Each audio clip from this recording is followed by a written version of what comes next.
क्या भारत की विदेश नीति बदलेगी? क्या सऊदी और पाकिस्तान की दोस्ती मजबूत होगी? क्या ये समझौता भारत के हितों के खिलाफ है? दोस्तों, अभी हाल ही में एक बड़ी खबर सामने आई है जिसने पूरे दक्षिण एशिया और मध्य पूर्व की राजनीति को हिलाकर रख दिया है।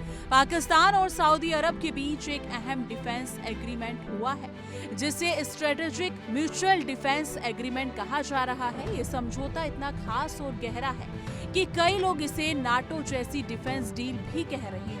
इस डील के तहत दोनों देश एक दूसरे पर होने वाले किसी भी हमले को अपने खिलाफ हमला मानकर जवाब देने पर सहमत हुए हैं।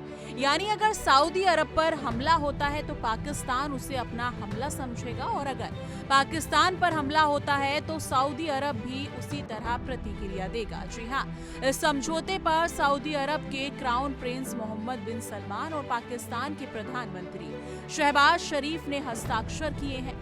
ये डील एक ऐसी समय पर आई है जब क्षेत्र में राजनीतिक और सैन्य तनाव पहले से ही बहुत ज्यादा है। ऐसे में ये समझना बहुत जरूरी हो सकता है कि इस डील का भारत के लिए क्या मतलब होगा। भारत सरकार ने इस डील पर अपनी पहली प्रतिक्रिया देते हुए कहा कि इस समझौते को गंभीरता से देख रही है और इसके सभी पहलुओं का अध्ययन कर रही है। विदेश मंत्रालय के प्रवक्ता रणधीर जायसवाल ने मीडिया से बातचीत में कहा कि भारत इस डील के प्रभावों को समझने और क्षेत्रीय स्थिरता पर इसके असर का विश्लेषण करने में लगा है। अभी तक भारत ने कोई बड़ा कदम नहीं उठाया, लेकिन ये स्पष्ट किया गया है कि भारत की सुरक्षा और राष्ट्रीय हित सर्वोपरि है।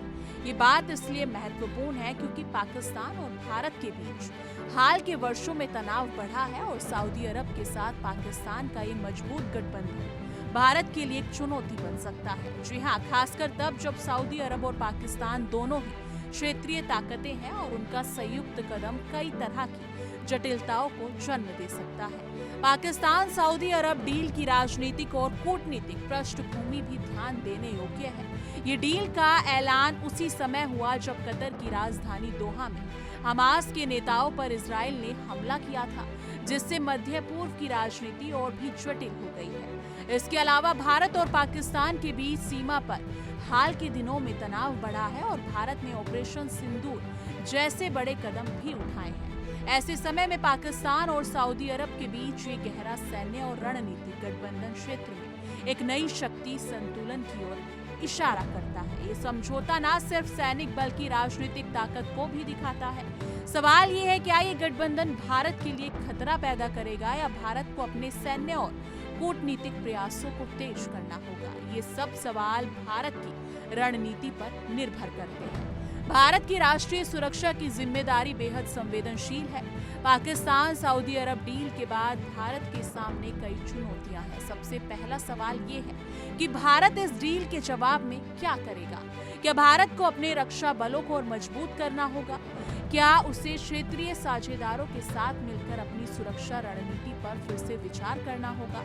इसके अलावा भारत को ये भी देखना होगा कि ये डील क्षेत्रीय और वैश्विक स्थिरता पर क्या प्रभाव डालेगी। भारत का विदेश मंत्रालय कह चुका है कि वो पूरी सावधानी से इस डील के प्रभावों का अध्ययन करेगा, लेकिन ये भी स्पष्ट है कि भारत अपनी सुरक्षा के लिए जरूरी कदम उठाने से पीछे नहीं हटेगा।